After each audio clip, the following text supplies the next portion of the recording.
آپ گنتی شروع کر لیں 2013 کی جنوری سے اب تک الحمدللہ اہل حدیثوں سے مناظرے بھی ہو چکے ہیں، بڑا کام ہو چکا ہے، اور اس خادم کے ذریعے اور بھی الحمدللہ مولوی آ کر سنی ہو چکے ہیں۔ میں یہی کام کر رہا ہوں، اور میرے چینل یوٹیوب پر آپ دیکھیں میرے 16 پارے قرآن پاک کی تفسیر آ چکی ہے، 17واں پارہ ہمارا جاری ہے، سورۃ الحج کے اب آ رہے ہیں دروس میرے، اور ادب المفرد کی مکمل شرح اول تاخر میں درسی بیان کر چکا ہوں۔ ابھی تک یہ یوٹیوب پر بر صغیر میں مجھے شرف حاصل ہے، علماء عرب نے کی ہیں بر صغیر میں، الحمدللہ لا فخرہ، تحدیث نعمت کے طور پہ آپ تمام مسلمانوں کی دعائیں لینے کے لیے کہہ رہا ہوں، کوئی فخر نہیں۔ اتنی گالیاں بکی ہیں، کیا ابو طالب کا ایمان تمہیں یہ سکھاتا ہے کہ حضرت امیر معاویہ پہ بھونکو؟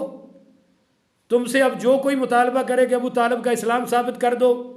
آخر مکی دور میں حضرت بلال پہ ظلم ہو رہا ہے، ابو فقیہ کی پسلیاں توڑی جا رہی ہیں، بی بی سمیہ کو شہید کیا جا رہا ہے، بی بی زنیرہ کی آنکھیں نکالی جا رہی ہیں، بی بی لبینہ کی چمڑی ادھیڑی جا رہی ہے، ایک تھپڑ بھی لگا ابو طالب کو؟